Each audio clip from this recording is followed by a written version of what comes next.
Coming up on This Week in Google, we talk about the new Google Drive, we revisit the World Series of Intellectual Property trial between Google and Oracle, and talk about law in space. All that and more coming up. Netcasts you love. From people you trust. This is TWiT. Bandwidth for This Week in Google is provided by Cachefly. CACHEFLY.com. This is Twig, This Week in Google, episode 144, recorded April 25th, 2012. Laws in space. This Week in Google is brought to you by Go to My PC. Take care of last-minute requests from anywhere, right from your phone, with the Go to My PC app for iPhone. Visit gotomypc.com for your free 30-day trial. Use the offer code TWIG. And by Carbonite Online Backup, automatic, continuous, unlimited backup for your computer files. Only $59 a year. Try it free at carbonite.com and use the offer code TWIG to get 2 bonus months with purchase. It's time for This Week in Google. I lied to you last week when I said Leo Laporte would be back. He's off to Norway this week, actually, for TWiT Photo. They're at the Nordic Light Festival. Is that right? So I get to fill in again on This Week in Google. I'm very excited to be here, of course, with Gina Trapani from smarterware.org. Welcome, Gina. Great to be here. Great to be here as well with Jeff Jarvis from buzzmachine.com. Hey, all. And so I actually know the truth. You stuffed Leo. Well, that seems to be the rumor. You could take over, yeah. No, Leo will be back next week, I promise. But we have a great guest with us from This Week in Law, Denise Howell. Hi, everyone. How's it going, Denise? It's going great. It's thanks for joining us and helping our audience get through their long Leo-less weeks. Yes, it can make things very tedious, I'm sure. I know. I'm so sorry, everyone. But we got some good Google news to get through today. The big thing was the unicorn made real Google Drive showed up yesterday. Everybody got it? Yep. Yeah. No. No? Denise? No, don't have it, but anxious to hear Gina's take. I got mine this morning, actually. I didn't have it, and I was being all grumpy about it, and then the email showed up this morning. So I can give you hope, at least. Good. It does eventually show up. It does exist. So have you played around with it a lot, Gina? I have. I installed the client on my Mac and on my Android phone, and I like it a lot. You know, I mean, I have this model in my head for how these apps should go, and truthfully, my idea of how these apps should be is kind of modeled on Dropbox because that's what I've been using for a long time. What's interesting about Google Drive is that it converts Google Docs into Google Drive. So once you opt into it, you don't have Docs anymore in the black bar. It just says Drive. And when you sync your documents, you get all the spreadsheets and drawings and docs that you've created in Google Docs on your desktop. But what's weird about it, what surprised me about it, is that you get links to those docs. Like if you click on the doc, it doesn't launch Microsoft Word to open a doc file. It launches your browser to edit it online in Google Docs. So that was a little surprising. But you can store regular files in Google Docs. You've been able to do this for a while. So you could upload a MOV file or a PNG file, and those sync and those open locally the same way they do on other products that do the same thing. Let me understand that, Gina, for 1 second. Can I stop you for 1 second? So if I have a Microsoft Word doc that I've saved to this folder, right? And I open it up. It does not open Microsoft Word, you said. It opens it up in... No. If What's you've created a Microsoft Word document and saved it as a .doc into your Google Drive, it syncs as a file and it opens with Microsoft Word. If you create a doc in Google Docs, it actually gets this special extension called .gdoc, and the spreadsheets are .gsheet, and there's .gdraw. All the .g something files are actually just links to open up inside the browser, so you edit them in the cloud. Yeah, so I've got it. I've got one syncing on my machine here, and you can see you get these little googly icons for all the Google stuff. But then down here, I've got an actual doc, and you get it's kind of really hard to see on this, but you get a more typical Word doc icon, so you can visually tell the difference between them. Exactly. So at first, I think this confused a lot of people. It was like, well, then what's the point? If it's just a link, what do I need this for? I was happy about it because I saw a lot of docs that I haven't looked at in years and years. I didn't realize I'd even been using docs that long. And you can sync other kinds of documents. I never organized my Google Docs. I never made folders and organized them. So it was just kind of, when I installed Google Drive, I got this folder. It was this pile of unorganized. It was just big mess of links to Google Docs that I had saved. But you can organize them in folders and it'll sync back to it's not Google Docs anymore. It's just Google Drive. Yeah, it's if you look, the interface looks exactly like the old Google Docs interface, except it says Drive up in the upper left corner, and you got a few different options if you drill down into it. But otherwise, you wouldn't even notice. Right. It looks similar, although there are a couple of little changes. If you look on the upper right-hand corner, you can view a list or by grid. So next to the right of sort, there's that grid view, which you can preview images, you can get previews of documents, which is interesting. And the search has improved a lot. So if you look up at the search box. I stopped using the search a long time ago. If you click on that down arrow on the far right of the search box, you can search by file type, right? So one cool thing that Google Drive does, it does OCR on images, right? So if you snap a picture of a poster or a whiteboard and you save the image to Google Drive, you can it will recognize the text, or it will try to recognize text. So in the search box, you can say, show me all the images which have the word, cat in them, and we'll show you that. So that's pretty useful. I don't have any images. You don't have any images. Well, PDFs, presentations. Show me all the PDFs that have the word cat in them. Actually, how many spreadsheets have the word cat in them? There is one. Look at that. Right. There you go. Cat Tell 6 me you table. need cat. There you go. Not meow.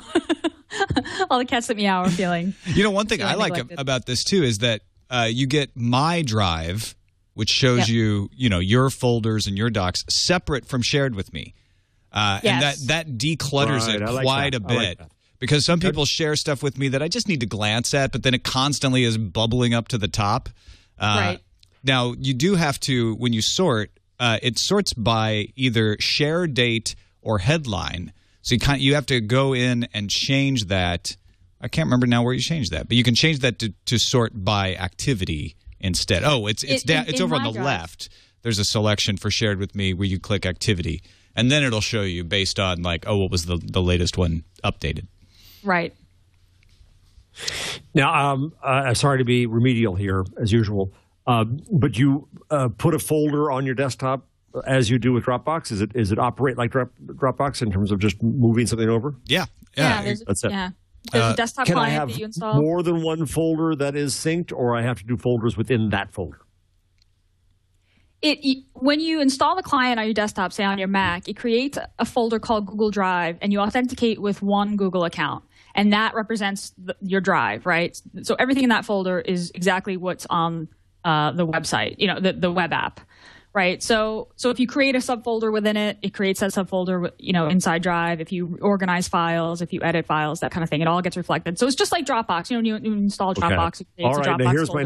my next one, which is my chronic yes, but to all things Google these days. I have 2 Gmail accounts. Yeah.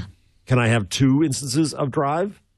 Not that I can see. It's a single. You authenticate with a single user. Yeah, no, I know. No, I mean, you why can sign hast thou out. forsaken us? It's funny you mentioned that, because one of the things is if you type in docs.google.com, it's supposed to redirect to Google Drive because that's Docs. What I found funny, I put in docs.google.com and it redirected to, wait for it. Well, maybe it'll redirect. No, it won't because I want to do it live. But, oh, yeah, there it goes. It redirected to my Sword and Laser Google Apps on the Domain account instead, which is not a Google Drive account. Google, you got to fix this. I'm curious why that happens. Yeah, that's. I have shared documents under both Gmail accounts. So does that mean I can't have Drive? Do I even have the option of not having Drive?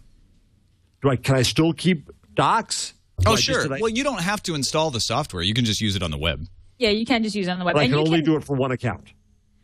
Well, you can in the desktop client, you can log out from your current Google account and log in with another. But I think then it would resync everything again. I actually haven't tried that. That's Well, this is one of these multi-account then that's going to confuse every other thing I have open, and it's going to sign me out of it. What it does is it signs me out of everything, and then I have to find the secret wizard's handle with my left foot raised to get the right order to exactly restart everything.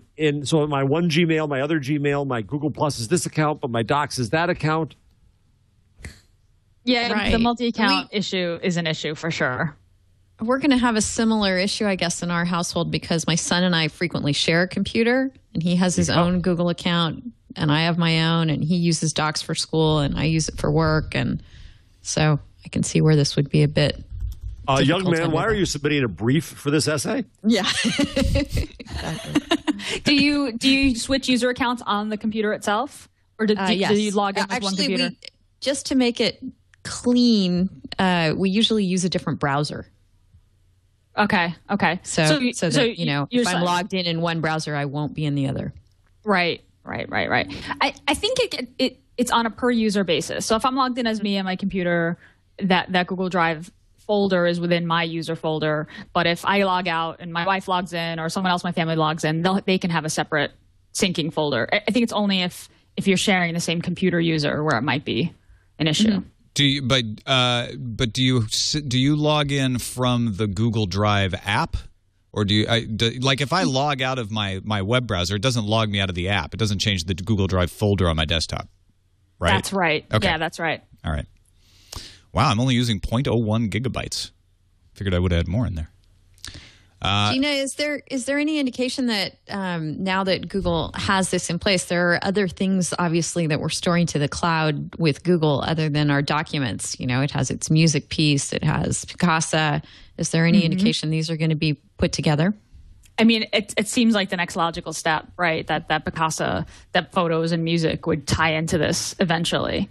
And I'm actually kind of surprised that they're not right now. I mean, it took a really long time for Drive to launch, and it's a solid 1.0 launch, but it doesn't have any. I thought there was going to be some crazy magic multi-Google product sauce that they couldn't launch until after the privacy policy thing had been worked out or something.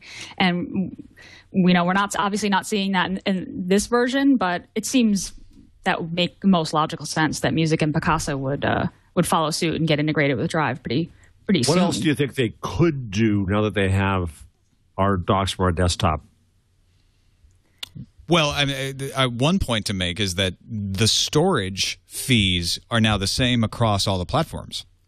So people who were using Picasa now have to pay more for storage, even if they still just want to use Picasa. So I think that indicates they will eventually unify all this stuff. But more to your question, Jeff, one of the things they're doing is putting in apps that are tied into Google Drive. Because Sundar Pichai is the guy who killed G Drive when he came to Google a few years ago. And I read an interview on All Things D today where they're like, well, now what changed your mind? He said the reason we killed G Drive is because it was about files. And we said, look, Google Docs is a better solution for this. So we went and we rebuilt it around Google Docs. And one of the things we want to do is get rid of this idea of files and get to the idea of use cases and what people do with their data. And so they've added all of these apps, and they plan to add more. HelloFax, WeVideo, Balsamic, which allows UI designers to collaboratively create wireframes. Lulu, the book on demand publisher, where you can self-publish, actually has got an app. WeVideo, the online video editing program? Yes. That's there as well. Yeah. Yes. So it's like you use all these disparate web apps, but the place where you store your data for them is Google, right? So it's like all of your web activity or all the files that you create across the web, if you're editing documents or making wireframes or self-publishing a book or editing video, it all just is in your Google account, but you can use all these different apps around the web, Aviary and WeVideo and Balsamic. Are those Chrome apps? Are those all the old Chrome apps? Or is the same thing, or is this another bifurcated world? Yeah, when you install these apps, you install them as a Chrome app, and there's a little icon that says works with Google Drive. So one of my favorite ones, MindMeister, is a mind mapping app. It's a really good mind mapping app. I've actually really liked it. I reviewed it on a Lifehacker years ago, and so you can install MindMeister into Chrome. So it installs the little shortcut in your new tab page in Chrome, and then when you launch it, it says, "Hey, can I auth you on Google Drive? Can I store files in Google Drive?" And you say yes. And then when you create maps, they all just get stored in Google Drive, which is really nice because if you share a folder with your team, for example, and you want to store the mind maps, the wireframes, the images, the videos, all in one place and just share that one folder to everyone, then that's really useful. So you don't have to say, "Hey, log into this app here and log into that app here to get this or that." Got it. Does this give new life to Chrome as an OS?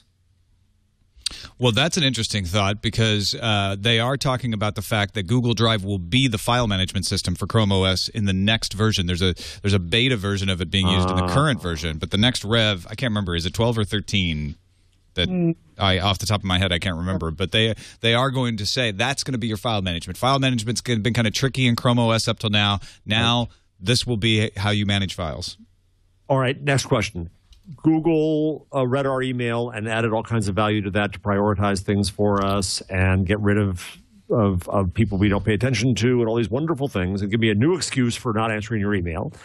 When we get in the habit of storing all of our documents in this device, if that comes, what else? I go back to my other question. What else could Google do with that knowledge? Steal your content. I know that's not what they want with it. That's not where you're going with that. It all willy-nilly. It'll be terrible. Well, and I'm not directly answering your question, Jeff, because I do. For example, couldn't they yet improve Gmail even more, knowing which documents we actually manipulate, who we send them to, what's in them, what things we save, what we do with them? I mean, I always argue that Google is looking for more signal generation. And having all of our docs and having the permission, we'll discuss this in a minute, to do things to them, like translate them or whatever, gives them knowledge about us that they can use in other ways. I mean, what will freak people out is when you find an ad on your Microsoft Word document, but that won't happen. I don't think. But does this potentially overnight even improve Gmail?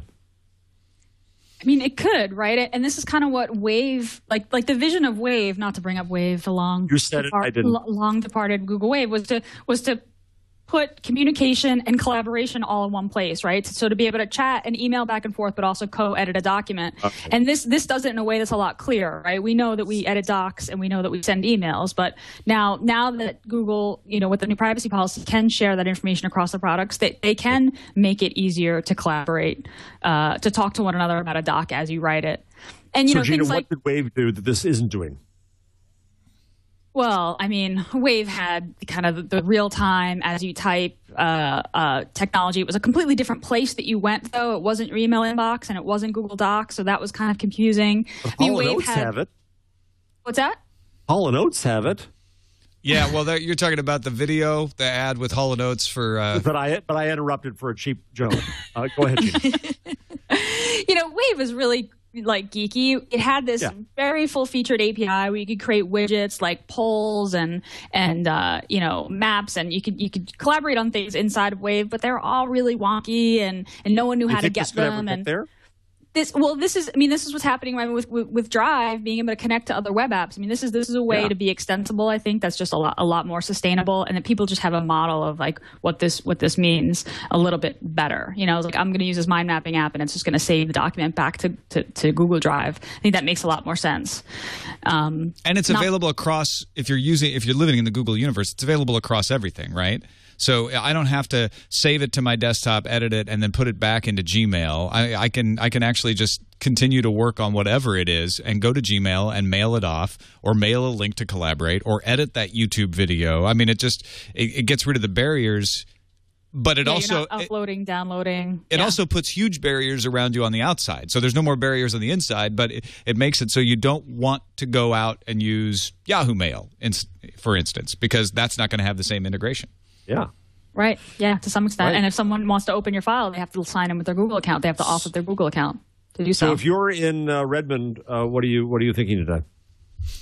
You're thinking SkyDrive is better. SkyDrive has 7 gigabytes free.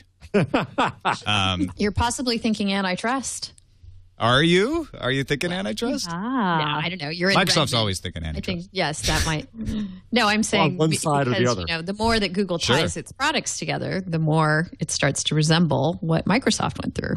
Well, that's a good question, right? SkyDrive is it integrated with Hotmail in the same way that Gmail is now integrated with Google Drive? I have no idea. I don't know. I think Hotmail in years. I think Chatmail, chat room. Anybody use Hotmail? I think Office Live. Go ahead, admit it. Well, I can tell you what is true is that Office Live is not integrated with SkyDrive the same way that Google Drive is integrated with Google Docs. So that they've at least got one thing to point to say like, okay, well, we're not forcing you into this situation, but I think they'd like to force you into that situation. It said that Google still has a ways to go to get to Microsoft Word compatibility. That's very true. I use Google Docs to create Word documents because I don't care about making them very fancy. But there are all kinds of things I can do in Word that I can't, which is one of the reasons I was surprised to see Lulu as a self-publisher have an app. I assume that means that they have a template that works in Google Docs, but I have published 2 books on Lulu, and both of them I had to format in either OpenOffice or Microsoft Word because Google Docs just didn't have the functionalities to do the layout that it needed. Interesting. Right. So maybe that's why you need the app, is the app allows you to make those further tweaks. I don't know.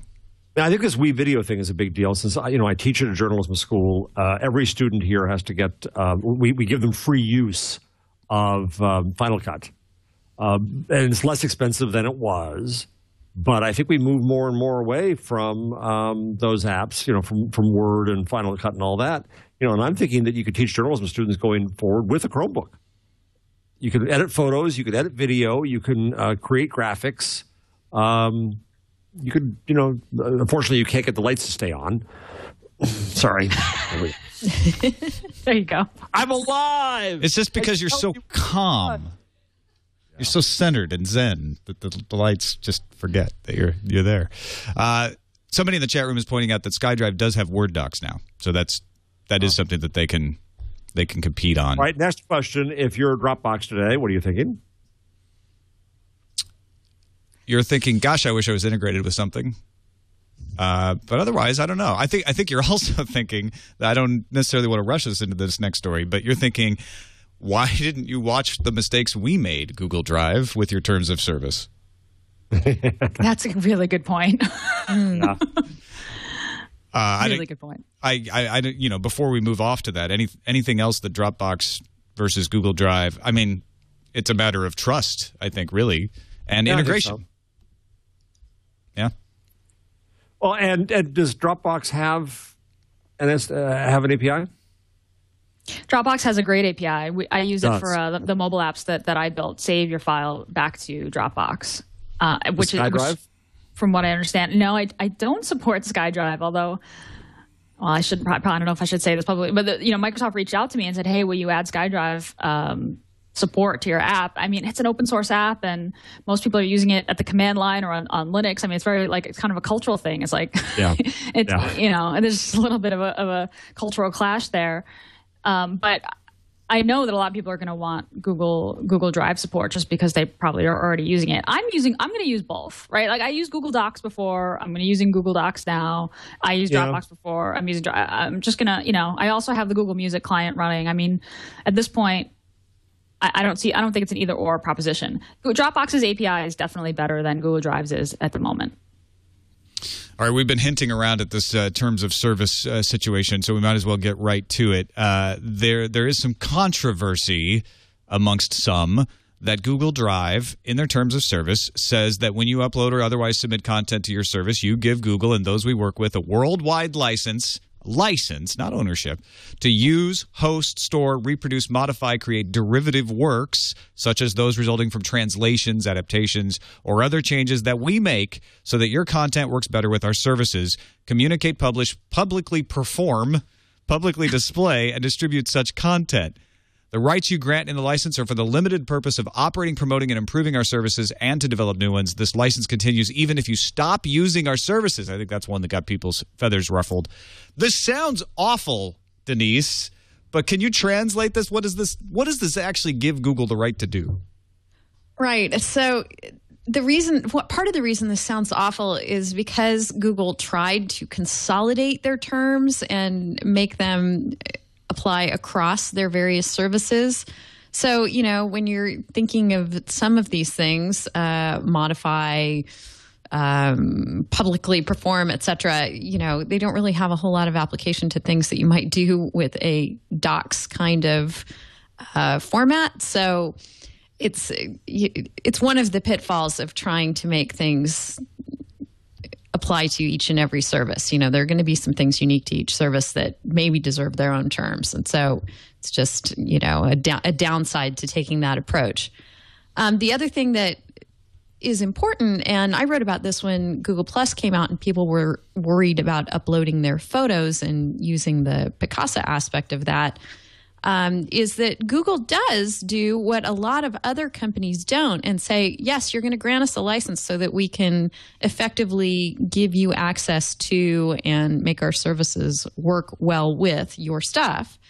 But we're going to limit that license to operating and promoting and improving our services. Now, I have no idea why Google feels compelled to throw promote in there, because the last thing anybody wants is for their private photo or their private document to show up in some promotion of Google's services. And I think Google's probably well aware of that. Well, wouldn't that be that if you put something onto Google Plus, if you share it there and choose to share it there, they have a new share thing, you are promoting that? Yeah, I mean, maybe that's what they mean by promote. But to the extent they mean help us with our advertising strategy, I think they can toss that one right out. So if you upload a public video, YouTube video of you doing a Lady Gaga cover, right, and they run a Lady Gaga commercial for Chrome, which is like a bunch of people on YouTube who have uploaded public videos like dancing to Gaga, can Google cut together a commercial like that without asking those people? Or does this give them the right to do that? Yeah, I think they can under this language. So that's what it is. So if you've made something public, like a YouTube video, in that example, you now have a new tool to make things public. And once they're public is what Google's saying. Right. But they don't say that. I mean, this is the thing that I wish they'd said in the terms. If you have made something, if you've made content public, I mean, this is the thing. I don't have a problem with Google Voice using my voicemails to improve their voice recognition. I don't have a problem with Google, translating email messages that I get in Italian to English for me. I mean, they ask me, when they detect another language, do you want this translated? No problem with that. I don't have a problem with Google looking at my images and doing OCR for me and making them more searchable. And this is all stuff that makes sense and is all stuff that requires that they have access to my private data in order to make the service better.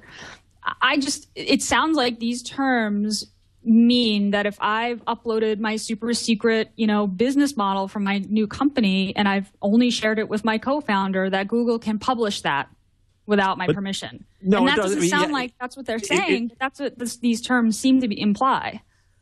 Well, I think there's this language for the limited purpose of operating, promoting, and improving our services, whatever Google and ultimately a court decides those terms mean. Mm-hmm. The problem I have, Gina, and you've hit the nail right on the head, is that Google has made great strides in giving people fine-grained ways to share and to lock things down that should be locked down. And these terms aren't acknowledging that. What they say is when you upload or otherwise submit content to our services, and they don't acknowledge in their terms that there are fine variations on how that can be done and what sort of permissions and expectations are going along with each upload and submission. And the terms should acknowledge that. Is it an example of lawyers saying, well, we need to write language that gives us the right to translate Gina's document and share from YouTube to Google Docs to Drive. So let's write it in a way that's as broad as possible to make sure we're covered, and then it looks like it's protecting rights that they don't really care about? Yes, I think that's exactly what's going on, and they don't need to do that. It just leads to controversy. Or I think Gina's earlier point, Denise, they could also explain it better, which has been the problem. We talked about this last week. That's been the problem with Google, I think, a lot lately, is then sit down and anticipate these questions and deal with them. And so this is why we're doing it. Also put what limits are necessary on it. And we will never do this, this, or this, and say it in a way that we can go back and get them if they do. Because Dropbox went through this already, where they put these same terms of service out. Everybody freaked out. They clarified them. At least they tried to clarify them to say, look, we are only doing this so that we can provide you the service. And they added some clarification that says we do not take ownership of anything you put in Dropbox. You retain ownership. And Google actually has that in their terms of service. We need you to give us the rights so that we can do what you want us to do with your documents. But there's also lots of really good examples. And I guess, if you're a lawyer at Google, you may look at Amazon and say, oh, well, they're not covering themselves very well. But the Amazon Web Services, Ed Bott points out, as between you and us, you or your licensors own all right, title, and interest in and to your content except as provided in this Section 8. We obtain no rights under this agreement from you or your licensors to your content, including any related intellectual property rights. You consent to our use of your content to provide the service offerings to you and any end users. Now, is that too vague? Because they're basically saying you keep all the rights except what we need to provide you the service. I guess they could just redefine the service to mean anything later. Counselor? Yeah, I like that approach better, certainly. And then you get into arguing about, okay, so what does the exception encompass? But better that than the default being, that we're giving you everything, Google. And Google's terms don't say that, but, my main problem with it is that they are forging ahead and doing these great things with their products to help people share things only in ways that they want to, and yet they're not reflecting that in their terms. They're just being, it seems to me, lazy about it. Yeah, well, okay, you're a lawyer, you get to say that. I always feel careful about calling somebody lazy when I don't understand the job they do. But yeah, it does strike me as being sort of like, well, let's cast the net as widely as possible, and it's going to cause a lot of controversy. And Google has responded by basically pointing to the clause that says we don't keep any ownership of any of your data. So I think some people are overreacting to it, but it maybe sloppy is another word for the way it was written. Yeah. Something. I mean, there just needs to be, right hand, left hand coordination. They really should say, okay, well, we've got things out there performing in this way. Our terms should reflect it. And it seems to me like, the legal department hasn't really quite sat down enough with the product department to make sure that it all meshes together well. Well, and I think there's another step there, which is the PR department, and PR defined differently. PR defined as truly the public's representative. It has been suggested, I think, elsewhere. Google has a problem with this messaging. It has a problem with anticipating the problems that are going to come up. I've long ago argued that they should have user committees, user advisory boards, user juries, ombudsman, something, because it's a weakness in what they do. We could anticipate exactly this. You just did anticipate it all. You knew exactly what was going to happen. Gina gave the scenario you knew you were going to see. No surprise. And they don't see it sometimes. I think they think the world is all logical, and they've got to see in these holes, and they've got to anticipate them, and they've got to have the answers for them, and it's only in their benefit. If I can jump back and forth across the fence, in Google's defense, I don't think these terms changed with Google Drive. I think these were the same terms that Google Docs had, and nobody noticed. So if you're Google, you're like, why are you suddenly complaining now? It's the same terms. But you know what's going to happen. Of course, you still know it. They're not bad terms. Gina's right. They lead to impressions that may not be accurate, but you've got to deal with the impressions too. Yeah. Right. But you also have to have a degree of trust. And you're right, Tom. I don't think they did change. But maybe the increased scrutiny is because the assumption is that Drive is going to bring more users into the fold than what was existing under Docs. Well, and it's any opportunity to go after Goliath. True. It's just true. Let's find everything we can. Yeah. Yeah. Anytime a new service comes out from anybody big like Google, people are going to start investigating it, poking at it, seeing if there's weaknesses. That's good. You want people to do that. Yeah, it is.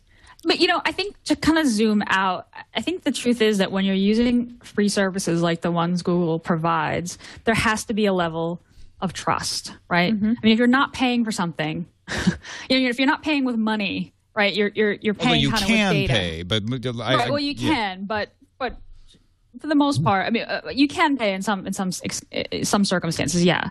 But for the most part, people use free Gmail, free, the free end. And the reality is that you're giving your data to get advertised to, more effectively. And if you don't trust the company that's providing that service, then you shouldn't use it. I mean, like we talked about the issue of trust a lot. I trust Google enough to use their services, and so to me, it's like, do I think Google's gonna publish my secret documents on Drive? No, I don't, because I trust them, and I'm pretty sure that they know that if people don't trust them, that they'll lose customers.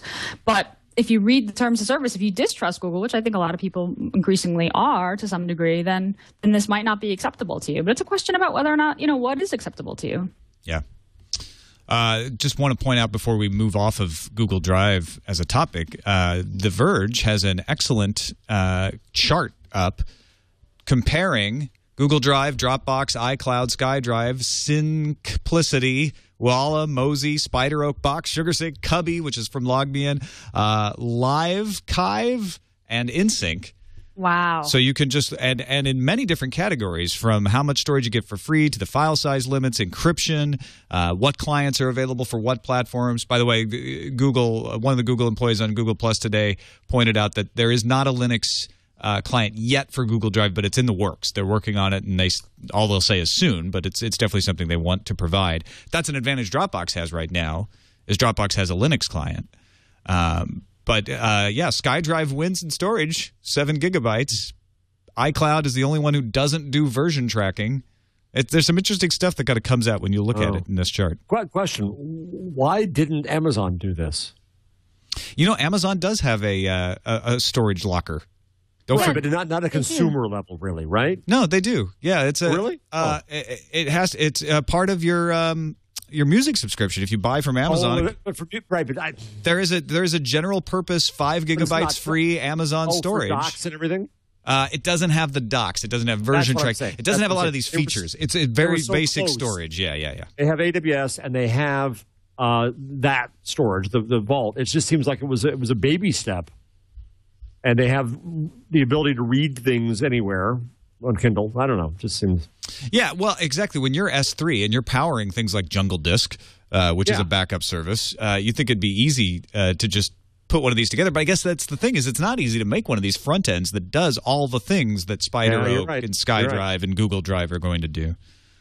And that was the big innovation, right? Is that it mounted this folder on your desktop and it just synced in the background. You didn't have to think about it, and it was it was on all your devices and in the cloud without very passively. Oh, Jungle Disk uses rack space, I'm told. I haven't used Jungle Disk in a couple of years, so they must have switched off S3. All right. Well, let's take a quick break and thank our sponsor via the magic of Leo Laporte's traveling through space and time. Hey, Tom, if you don't mind, I'd like to take a little break during the show, give you all a chance to stretch your legs while I talk a little bit about Go to My PC. Now, if you're listening to the show on the treadmill, continue stretching your legs while I'll tell you about the best remote access anywhere. From the folks at Citrix, they know remote access better than anybody, better than Microsoft licensed Citrix technology to do their remote desktop. But we've come a long way since then, and Go to My PC is amazing. It allows you to access your Mac or your PC, Windows or Mac, from anywhere. You just log onto your Go to My PC account. It's easy to set up. It uses NAT traversal, 128-bit SSL, so simple, so secure. And here's the beauty part. You can actually access your office computer from your iPhone, your iPad, your iPhone. So you pull out, this is so awesome. You pull out your iPhone. Let's say you get a call from work. They say, you forgot, you didn't do the thing that we asked you to do. Your TPS reports are due. Can you hurry up? You're on the way to the airport. You want to turn around? No problem. You got your iPhone. You fire up the Go to My PC app, and you're online using. It's weird to see a Windows machine or a Mac on an iPhone, but with that Retina display, it's actually pretty usable. You can send and receive email, access any network resource. You can run any program, just like you're at the office. It's got a keyboard, a mouse, everything, and you're done. You didn't have to turn around. You got it done with the iPhone. That is pretty awesome. But it won't work unless you install it right now. So if you're sitting at your office computer, visit gotomypc.com. Use the offer code TWIG. It'll just set up. Just take literally a minute or two to set up, and you're good to go. And then make sure you get the free app for your iPad and your iPhone, too, because it's so cool. Gotomypc.com. Use the offer code TWIG for 30 days absolutely free. The apps are always free. Thanks, GoToMyPC and Citrix, for your support of This Week in Google. Back to you guys. We miss you, Leo. Come back from Norway. There we go. So good to see Leo's face. Little. So you don't forget him. It's good to see him. Yeah. Let's move on to the Google Oracle World Series of Intellectual Property. In its second week, Google's Andy Rubin was on stage in the witness stand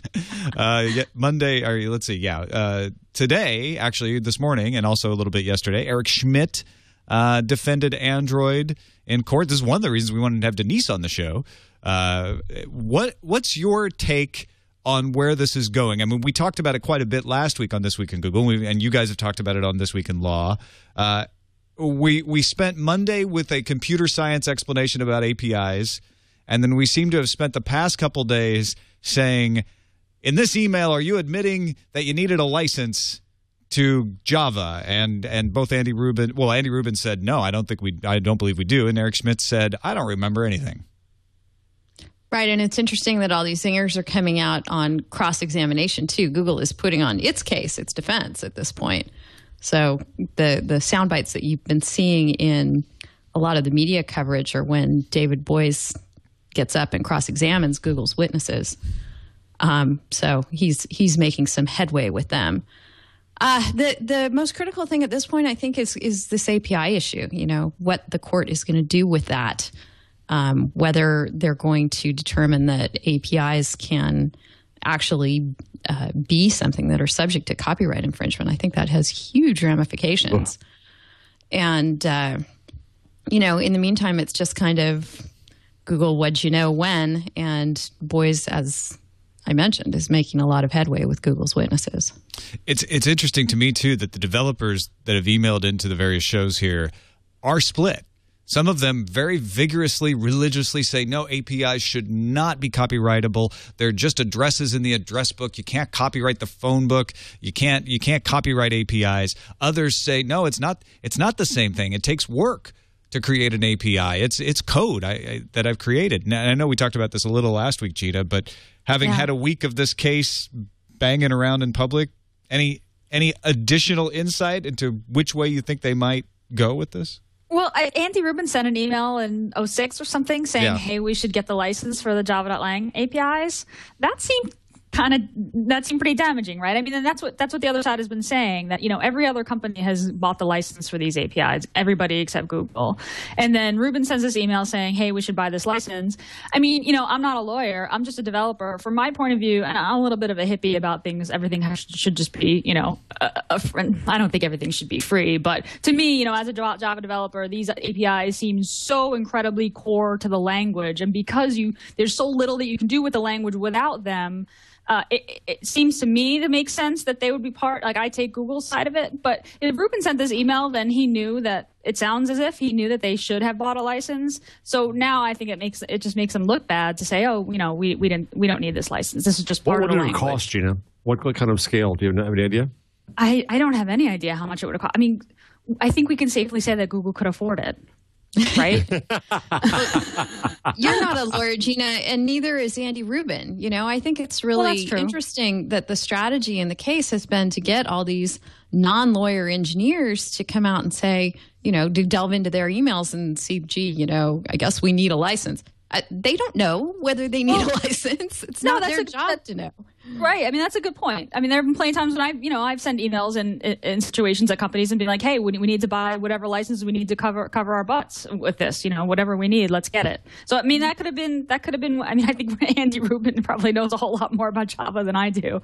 But so, this is interesting. I still agree with Google that it seems APIs are a lot of work to create, absolutely. But these core Java.lang APIs are they're so absolutely core to the language. It just, don't know. I have a hard time thinking that there had to be, another purchase. It's really interesting to hear this conversation still to play out though in this trial. Even just making the explanations,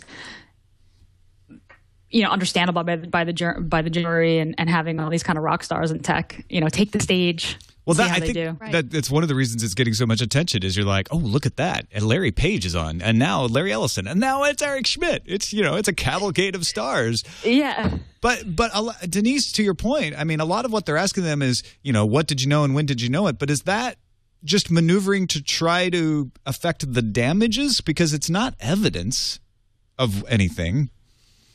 It does have an impact on the ultimate liability issue, whether they knew that they were infringing. And yeah, I think it's mostly on the damages side. Like some kind of willful infringement or something like that? Yes, exactly. Yeah, okay. But, getting back to the API point, it's just sort of the sequel to when source code became acknowledged as something that was copyrightable, which wasn't always universally understood. Mm-hmm. So, I think this just takes another really kind of complicated issue and something that copyright law was never designed to really encompass. We're talking about creative works. We're talking about things that you can immediately identify as, a work of literature or a work of music. I'm sure Gina and other developers probably feel that what they're doing is plenty creative and a lot of work and involves perhaps expression, but it's not so straightforward when you start to impose it into the framework of copyright law. There's also some interesting court documents that are being uncovered. The Verge has broken a couple of them. This is something the Judge Alsup had indicated at the beginning of the case. I think he was trying to make one last ditch to get these guys to settle out of court. He said, look, unless it's the formula for Coke, we're not gonna make anything confidential. So what comes out in the case comes out in public. And a couple of interesting things have come out. One, the original Google phone was presented in 2006, and there's some mock-up presentations. Remember, this is pre-iPhone. This is pre-anybody knowing that Apple was creating an iPhone. And they had a basic phone interface. They wanted the ability to integrate with like, I think they were showing this off to T-Mobile. But look at this thing. It's got some weird keyboard down here. They essentially had a basic requirement of at least 2 soft buttons, if not a QWERTY keyboard. They made no indication of moving towards a touchscreen at all in any of this. But doesn't it? I don't know. It looks kind of cool. I'm not sure what that alphabet is on the keyboard down there. Mm-hmm.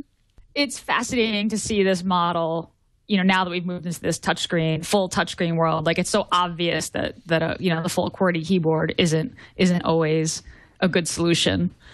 This thing's kind of ugly. It's got a lot of buttons. It's like a BlackBerry. Yeah. It does. Go ahead. No, it does look like a BlackBerry. They said that the basic phone user interfaces and the ability to integrate as a third party are still a barrier, and they wanted to revolutionize phone interfaces, but they aren't the ones who actually really did that eventually.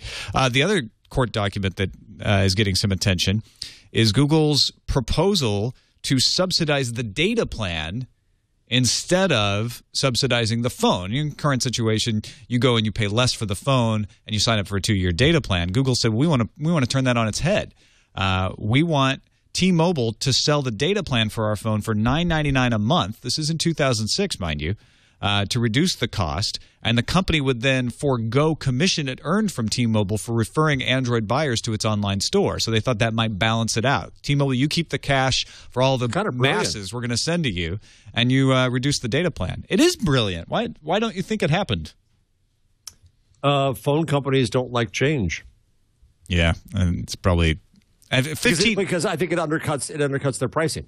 Right? 15 megabytes per month too. That probably that wouldn't have lasted long. I mean, this was 2006, mind you, but still. This is all I want is a smartphone with unlimited data, and that's it. I you use so few of my minutes. This would have been awesome. But if you think about it, this is really the Chromebook model, right? It's like, hey, we're going to give you the computer. I mean, in this case, sure, it was a phone, but a phone, at this point is a computer. We're going to give you a computer. We're going to build in the data plan, and you pay kind of a low rate just to get on the internet wherever you are. I would have loved to have seen back in 2006. This would have been amazing. I mean, even now, just getting a phone. Can you get a phone with unlimited data only? Not in the States. It's not Sprint. From Ting. From Ting, that's true. That's true. Ting and Sprint. Sprint has an unlimited data plan. In fact, Sprint said today that if they get an iPhone on LTE, they will continue to offer an unlimited data plan. That's great. 2012. Sprint also posted horrible losses. So. Yeah, they're like, please, don't forget. Stick around. We offer phones for sale. Apple, by the way, speaking of Apple, they had their earnings call yesterday, and there was one of the analysts asked Tim Cook in the question and answer portion of the earnings call about patent litigation. It was a veiled question about, the ongoing troubles between Android and the rest of the world. Tim Cook told analysts, he always hated litigation, and I continue to hate it. If we could get to some kind of arrangement where we could be assured that people invent their own stuff, I highly prefer to settle versus battle. That's a change of tune. A little passive-aggressive. Maybe, yeah. A lot different than thermonuclear war. Yeah, exactly. That's what I was thinking. That's just aggressive. Right. Exactly. This at least is passively aggressive. It's He's offering a bit of an olive branch. It's a backhanded olive branch, I guess. Depends on how you look at it. All right, let's move on to Google getting back into the smartphone sales game. They are going to sell they are selling the unlocked Galaxy Nexus HSPA Plus. So they did finally get a deal to sell wholesale unlocked phone here in the United States. $399. Now, granted, this is not an LTE phone. It's not a WiMAX phone. It's HSPA Plus. But that means it'll do pretty good speeds on the T-Mobile network. You could also use it on AT&T. It'll do pretty good speeds there as well. And it's free and clear. You buy it. It's got ice cream sandwich. It's the reference design. It's going to get all the updates when Google pushes them out. This seems like what they should have done with the Nexus the first time around, and then they did that crazy store where they were promising the moon, and then they ended up having to roll the store back. Yeah. Yeah, it does. $399, getting better, getting much better. What's the unlocked iPhone now is $700. I mean, $650, I think, for the smaller. Yeah. Yeah, I mean, usually you're talking $600-700. So $399, $400. We're getting there. Yeah, I mean, this is for someone who travels internationally a lot and who wants the pure ice cream sandwich, a pure Google experience with ice cream sandwich. This is pretty good. You could use this on Ting, actually.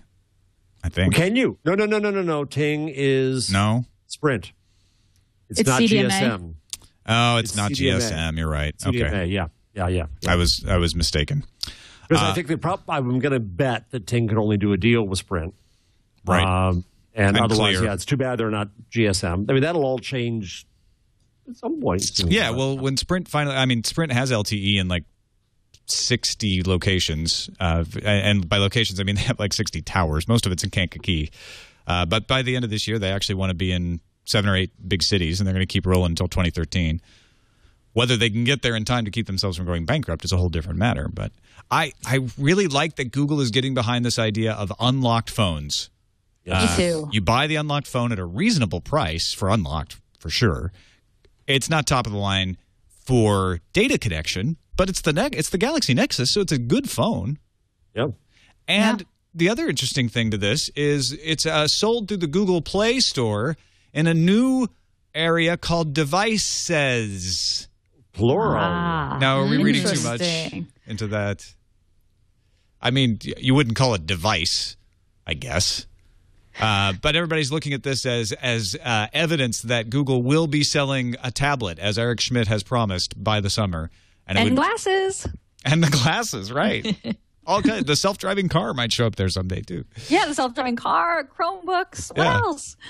Well, in fact, Google, this is a story farther down, but Google has been shopping the self-driving car in Detroit. Trying to get a partner, right? Yeah. Google also upped their cash reward for being hacked. This is a good thing. They now will pay you up to $20,000 if you find a qualifying vulnerability. The obvious deal here is they want somebody to find it and turn it into them and get the money so that they can patch the bug. $20,000, that's a lot of money. That's a pretty good bounty. Yeah, I think that's good enough to turn the black hat crackers into white hat hackers. They want to make that's nice payout. Are there enough of them that you could make a living at it? Ooh, that's an interesting question. That is interesting. You'd have to find all of them though. In over a year, just over a year, the program has paid out $460,000 to roughly 200 individuals. So it sounds like the rate of discovery is not enough to make it your sole day job, unless you live in a really cheap area. But you could enter into a cooperative. Yes. If you were sharing in that pool by throwing in more brains and beating everybody else to the punch, you are winning the lottery in the sense that you're getting higher odds of actually getting a payout. And we should point out that it's not $20,000 for every single vulnerability. There are certain qualifying vulnerabilities that get you that much. A SQL injection is going to only run you $10,000. XSS, XSRF, other high-impact flaws in sensitive applications, $3,000. So it depends on which bug you find, too. Never mind. Well, what I'm really asking is whether or not, if they're putting the software out there, couldn't you outsource even more of your debugging? I mean, it's great from a recruiting talent point of view, but from the point of view of the person looking for vulnerabilities, basically you have two choices. You can join up with the bad guys and find vulnerabilities so that you can steal personal information and credit cards and identity theft and send spam and all that stuff, or you can find vulnerabilities and if you make more money finding vulnerabilities or importing them to Google and getting money from Google and getting the opportunity to work with Google's internal teams and maybe even getting a job with Google, if that's a little more attractive, then that's a good thing. But if you have people on the fence that are just like, I know enough about this code and I just want to find vulnerabilities for fun, now who should I tell about them? Offering these kind of bounties is a good thing. And Google's spending a lot of money on other things, too. Apparently $5.03 million on lobbying. It wasn't that long ago when we were bemoaning the fact that tech companies they aren't represented on the Hill. They're not up there spending the money. $5.03 million, according to the New York Times on Monday. That's bigger than a lot of tobacco companies. Yeah. Which I guess they're on the decline in a way, but still. Well, this may be the time I want to mention something I was at yesterday. Union Square Ventures in New York held an event called Hacking Society. An amazing group there, among them Yochai Benkler, John Perry Barlow, Bram Cohen. Oh, wow, great crowd. Stephen Johnson, Larry Lessig, Mike Masnick, Beth Novick, Craig Newmark. Always good for a punchline. Tim O'Reilly, Alexis Ohanian, Yancey Strickler, and others. So it was an amazing group, plus venture capitalists, plus others, plus I managed to sneak in. And it was about how do we keep going after Sopapipa? How do we worry about how to hack society and how to have networks? And it really turned into how do we protect the internet. And there was the only heated moment in there was when one of the people in the room said that you need to hire your own lobbyists, you need to buy your own congressman, and others about puked at that idea. And there was kind of a view of, do we hack around the problem of politics, or do we have to face it head on, and do we have to face it head on in politics ways? So this goes to Google spending this much money on lobbying. Google's obviously doing it for its own problems and its own PR problems and its own issues. But it goes to the larger issue, and Tim O'Reilly said it very well in the end, that we have to have the narrative of the net. And that narrative is about numbers and how the net has value to society and how we quantify that and we catalog that. And it's about anecdotes and memes of people talking about how the net has made a difference in their lives. And we've never gotten good at that. And then once you have that, what do you do with that? Well, you want to sell it to the public, but you also need to sell it to Congress. John Perry Barlow said that, or maybe it was somebody else maybe said that one of the problems with Sopapipa was that the members of Congress were turning back stories, anecdotes, because they got fed them by the lobbyists from Hollywood. We on our side didn't feed them any anecdotes. And you could argue that that's corrupt lobbying, or you could argue that that's a necessary thing.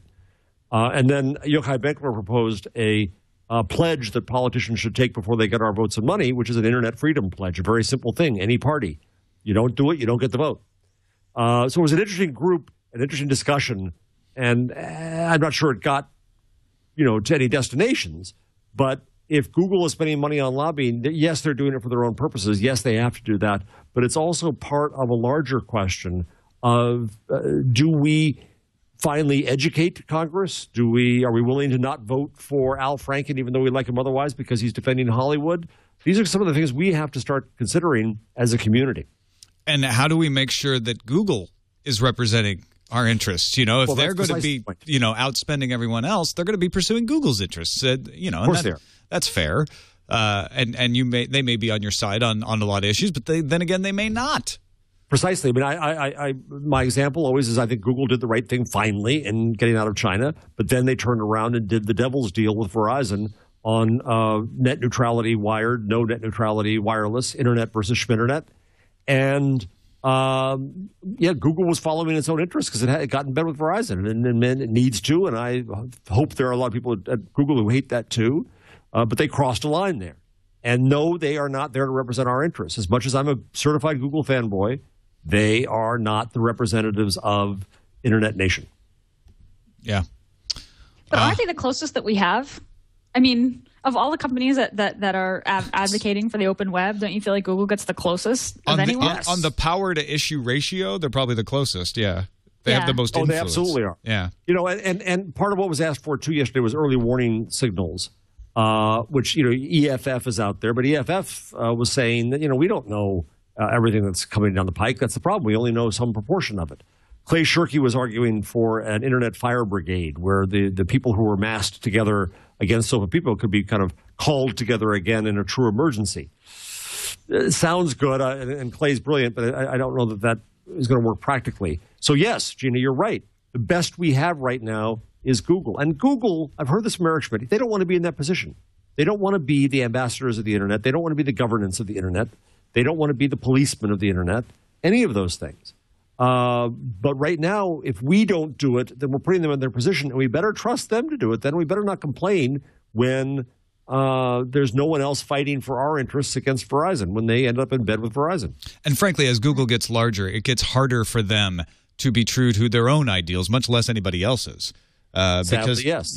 Because they become no longer Larry Page and Sergey Brin. As much influence as Larry Page has and as much command as he's taken and focused it, Google is bigger than everyone who works there. They're an effing phone company. And you don't like phone companies. Right. There was a great moment when I think it was Yancey Strickler said that the whole day started with the notion of how do you know a network when you see it? And somebody said a network is when you say, ah.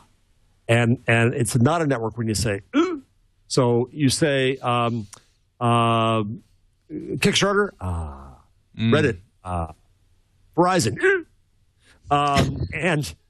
so what Yancey said was that a company like his, he believes, tries to educate its users, educate its customers. That you want smarter users. That's the view. And then Clay Shirky popped in with a line from I think it was Scott Adams that as opposed to the confuse-opoly. And that's our phone companies and our cable companies and companies like that try to just confuse the heck out of us. I just have it with AT&T. I have the international AT&T because I go off on it. I pay $100 a month for 100 megs of international data that I rarely use. Well, I use it, but I use it so sporadically. I don't know when I'm going to need it, so I don't. You don't want to go through the on and off, on and off. Yeah, I went in yesterday. Yeah. I was actually paying $119. I went in yesterday to change something else, and I saw that I could get $275 for 100.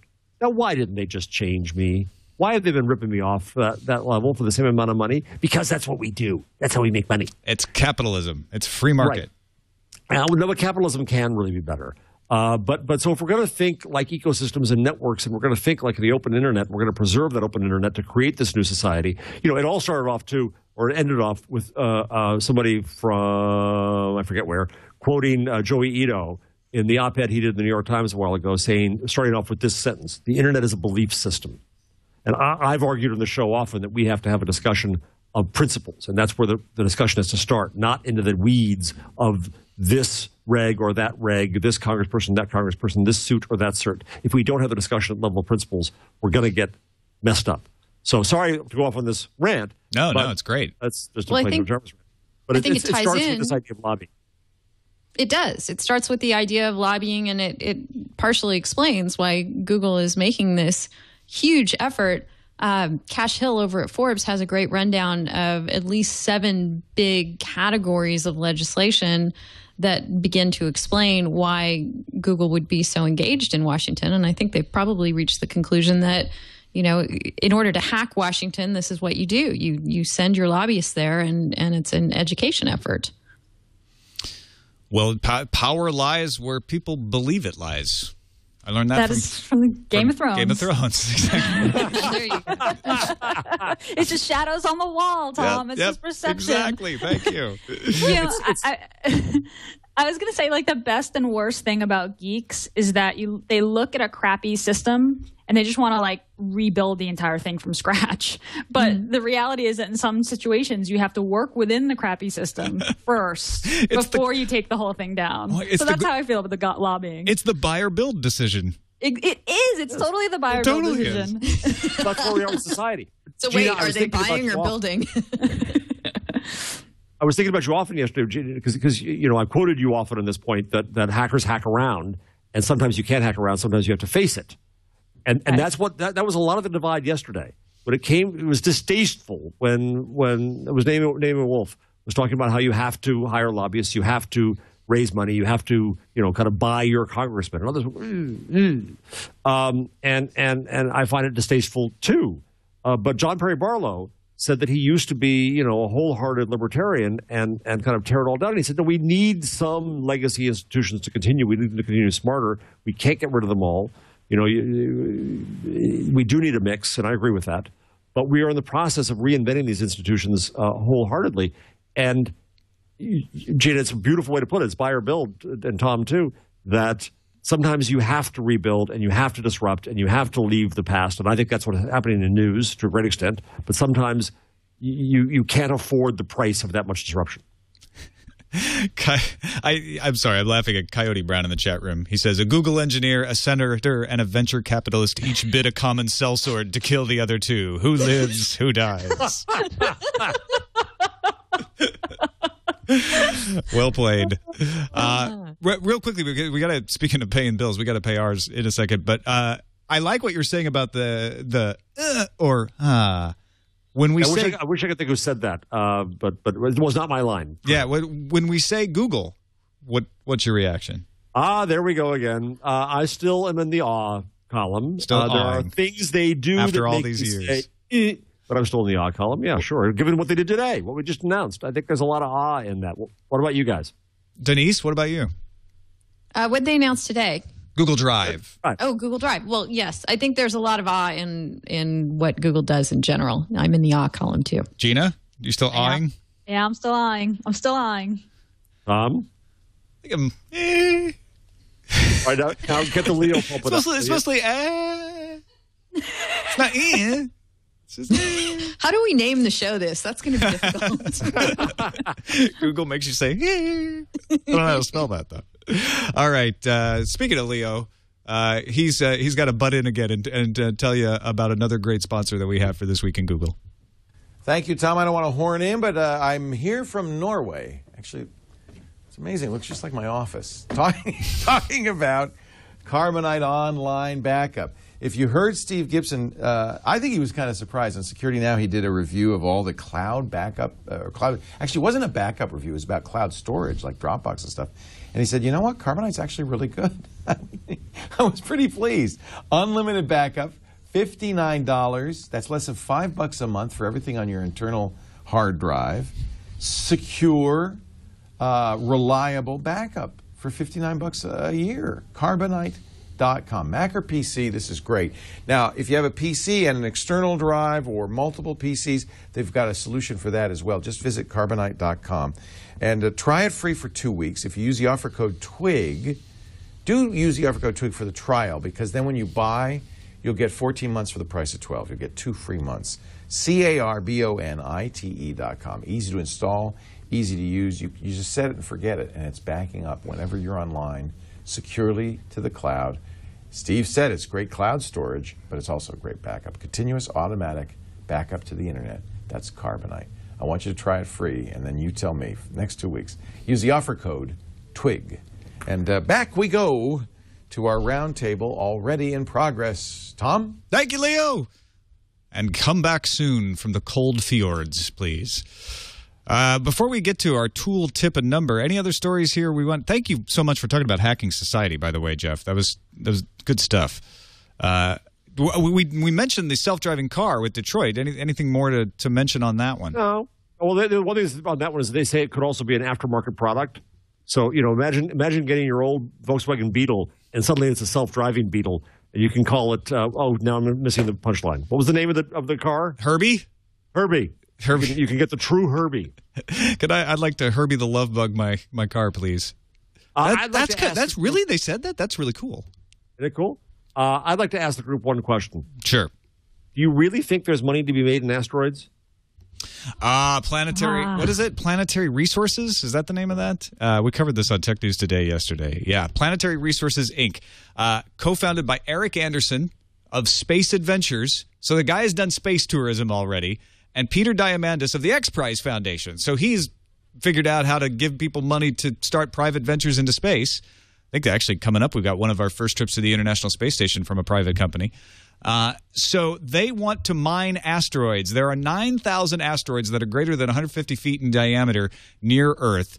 Some, they think, could have more platinum than is mined on Earth in a year, just on the one asteroid. The trick is getting your robotic ship to the right asteroid, mining the platinum, refining it, and getting it back down to Earth without spending $6 billion. It's a big trick. Yeah. I want to take my only if I can take my space we'll elevator have up there. Greenpeace for asteroids cropping up as well. Well, actually, Counselor, there was discussion about in some of the stories about the state of space law and whether you can claim title to an asteroid. Yeah. The one I read, I think it was the Wired ad that said that the nearest analog is the seabed mining rights in international waters. Now, I'm pretty sure, I don't know, Denise, are you an expert in international seabed mining law? / maritime law? No, yeah, probably not. But that's a good analogy. But yeah, I mean, how does that work? I mean, how do we come up with law in space where everyone's just kind of laughed, for many decades, it was like, well, that's not even an issue. We don't have to worry about that. If somebody wants to go and start mining an asteroid, did they get to just go do that? I don't know. I can't stop thinking about law in space. I think that's what most of us were thinking, actually. Yeah, I think that there has been some interesting stuff around that and different ventures that have been proposed for going to the moon and doing things. So I think it's a bridge yet to be crossed. Yeah, a space bridge. Yes. All right, let me just ask this. Who would buy stock in this venture? Well, how much? I would totally buy it. Are you kidding me? I mean, I can't because I cover it, but I would. I absolutely would. Unless it was really expensive, but just a few shares. I'm not going to sink my investments in it. But just to say yeah, I own a little bit of that asteroid mining company. I mean, that's just the cool factor alone. All right. Gina? No. No. I mean, I get the cool factor. If I was, truly wanted to make do I think it's a good investment right at the moment? There's a lot of unknown. It's the great unknown, Jeff. Denise? It also depends on how rich am I in this scenario. Even take the Tom. I wonder what Tom's mate is saying right now. You will not invest our money in that. Not honey, gonna happen. Can I buy some space stock? See, me and Eileen, we're right there. We're Lord and Lady just recently. Remember? That's true. Our friend Terpster in England bought us a lordship. So, perfect. On a side note, so we have Harrenhal? That's Wansley Manor. No, it's not in Harrenhal. Harrenhal's all melted. I wouldn't buy that place. I know. Horrible real estate. I was wondering what kind of gift it was. Yeah. Yes, we were not gifted Harrenhal. Thank goodness. That's a bad idea. Game of Thrones reference, if you don't understand what we're talking about. Anything else before we move on that you guys want to talk about? We've got... I got one real quick. All right, one more. So when Microsoft bought patents from AOL for $1 billion. Right. Yeah. They resold a bunch to Facebook for $550 million, and they both get to use both of them because AOL would not allow group bids. Was that screwing AOL, or because it competes with Facebook but didn't compete with Microsoft, or nah, that's the way it goes. It's okay. That's a it's an interesting question. I mean, and there's the other side of this is Facebook is going to use it to go after Yahoo, who is a partner with Microsoft. So Microsoft just armed Facebook against Yahoo. What a tangled web we've weaved. They messed up Yahoo and AOL. It's like pre-World War I Europe. Yeah. I think AOL probably doesn't care. They didn't want people grouping up to bid. I don't know for what reason. Why wouldn't they want them to group up to bid? Wouldn't that mean bigger bids because people could pool their money together? I would think so. So I guess they wanted to keep it out of the hands of competitors, but Microsoft figured out a way around it. They're like, well, once we own it, we can sell it to whoever we want. And we're going to sell some to Facebook. But obviously Microsoft to Facebook planned it that way because it was on a dime. Yeah. As soon as Microsoft got the patents from AOL, they took a bunch of them and licensed them and sold a bunch of them to Facebook. And now Yahoo's calling them up about the big deal. Like, wait a minute. What are you doing? But everybody is mad at Yahoo for the patent lawsuit against Facebook. So I think Microsoft is probably pretty safe. Like, look, Yahoo, nobody's on your side in this one, even us. So let it go. All right, thank you. All right. Let's get to Gina's tip. What do you got for us this week? It's actually just a Google Drive related tip that we talked about a little bit earlier. There are apps, as we talked about, that you can install to access Google Drive, but it's not really easy to see where you can install them. Once you do have Drive and it's enabled, it will replace Docs, and Docs now Drive has that big red Create button. When you click on the Create button, there's a More link, and there's a link to Get More Apps, and that will lead you to the Chrome Web Store, which has all the apps, the Chrome apps that's saved to Google Drive. From there, you can see some of the apps that we talked about earlier, WeVideo and MindMeister, and Aviary, which is an image editing app. And so you can install any one of those apps, and then you can save files back to your Drive from it. That was kind of my just tip for installing apps that access Google Drive. My second tip is if you're really worried about privacy and you want to encrypt your files before you put them anywhere, if you're really worried about someone opening up or Google or anyone being able to see your files, just encrypt them before you transfer them. I use an open source product called TrueCrypt, which works on a cross-platform. Encrypt anything before you upload it to a cloud service provider if you're really, really, really worried about privacy. Yeah, that's actually a very responsible thing that you should consider doing. Absolutely. I had a tax accountant come to me and say, I've got all my clients' returns with their social security numbers and their financial histories, and I feel a little wary about storing them in some cloud service provider. And I said, yes, that you should feel wary. Just encrypt those and save them in an encrypted volume before you upload them. So at least you have that extra level of protections. Your client's data, it's personal private data. You don't want to go anywhere. You don't be transferring in the clear or anything like that. Not a lot of us are dealing with the social security numbers of our clients, but if there is something you're really worried about, there are plenty of tools out there that'll help you encrypt things. I think there's an Apple script that's going around as well that on the Mac will automatically encrypt files that you drop into a folder. Shouldn't you encrypt them on your hard drive anyway in case your machine gets stolen and you're liable? Well, yeah, there's that. Right, exactly. Yes. And then you should use TrueCrypt to create the hidden volume, so that when you're at customs and they ask you to type in your TrueCrypt password, you can type in a password, but it gives them an empty volume of the operating system. Right. Oh. That's why I like TrueCrypt. They do sneaky stuff like that. Yeah. I also like the name because it sounds like an FX series. TrueCrypt. Coming to FX. Only from the minds of FX. TrueCrypt. Denise, do you have anything in that? I don't know if we asked you for anything ahead of time. I don't mean to put you on the spot, but if you've got a tip or a tool or anything like that you want to pass along? Just kind of a follow-on to Jeff's discussion of Hacking Society. There was a great program at the Brooklyn Law Incubator and Policy Clinic that was kind of in the same vein. They had a legal hackathon last weekend. I don't know if you know these guys, Jeff, but Jonathan Askin over there is wonderful. Jonathan's just great. He helps my entrepreneurial students in incredible ways. He is just wonderful. Right. So just a shout out to them, and great job at having a legal hackathon. One of the things they did was try and hack together something that was better than SOPA and PIPA. And I actually have a few submissions from that hackathon that I need to go through and judge that I haven't done so yet. So I just like the idea. I encourage more law schools to follow their lead. Very cool. Very cool. That's great. All right.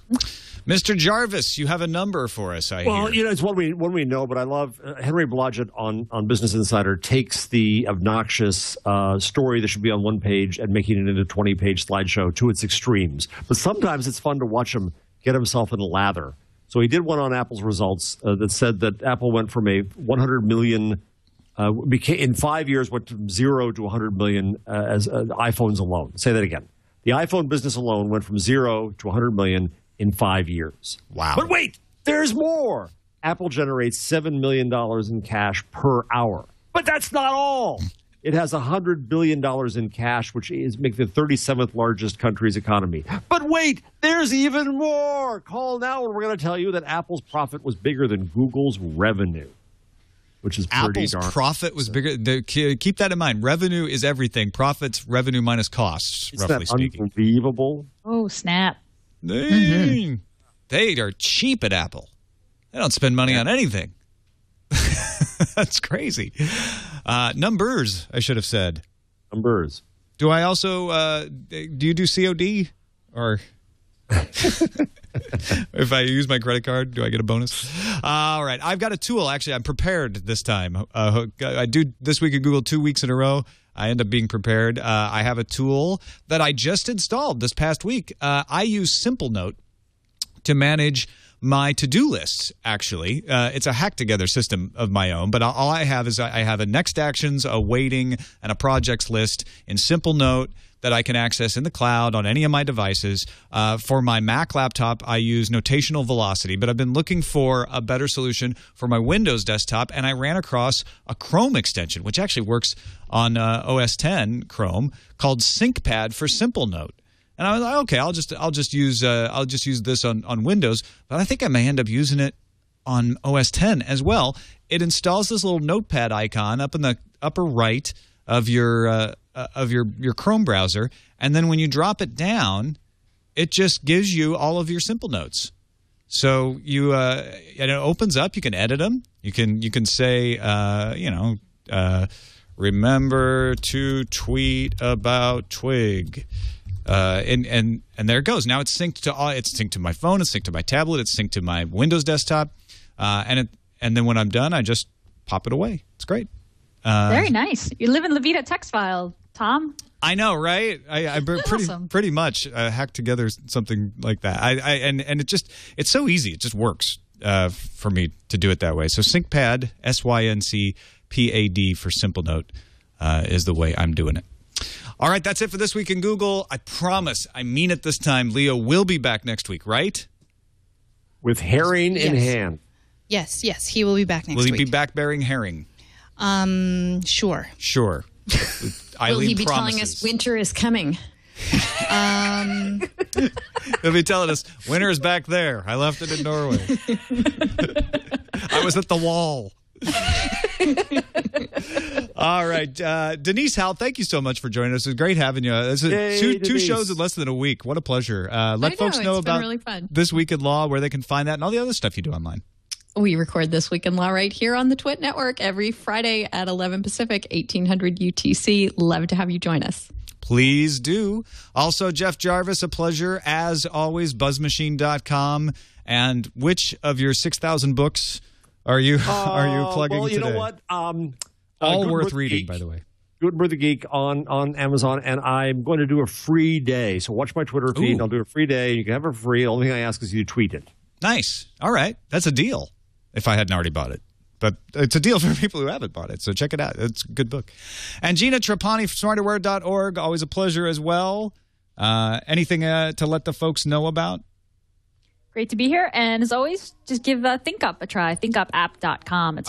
I've got my ThinkUp up right now. Yay. Tom's using it, so that means you should use it. Yeah, it's It has lots of great charts and graphs and tells you discerning followers. If you want to make a little more sense out of your Twitter life and your Google Plus life, go check it out at smarterware.org. Thanks, everybody, for watching or listening. This Week in Google is done. We'll see you next time.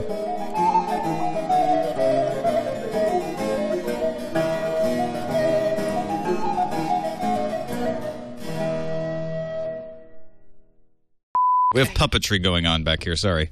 Yeah. Go to Tom's single if you can. There we go. What's happening? And then, can you just play the audio of DDR1? The audio of DDR1? Okay. Well, I don't know if I can. Sure. Yeah, you can. This is going to make Chad just very play happy. it? Yeah. Okay. Hold on. Hey, Tom, if you don't mind, I'd like to take a little break during the show. Nope. Legs while I talk about Go to My PC. Now, if you're listening to the show on the treadmill, continue. When the cat's away, that's great. Folks, it's like he's right here with me. Anybody. Do the other one. The other audio. The other audio? Yeah, the one where he says horn in. Oh. That's why he's got Tom, I don't want to horn in, but I'm here from Norway. Amazing. Looks just like my office. Talking about Karma online backup. If you heard Steve Gibson, I think he was kind of surprised. On Security Now, he did a review. Oh, he was surprised. All right. Okay. Okay.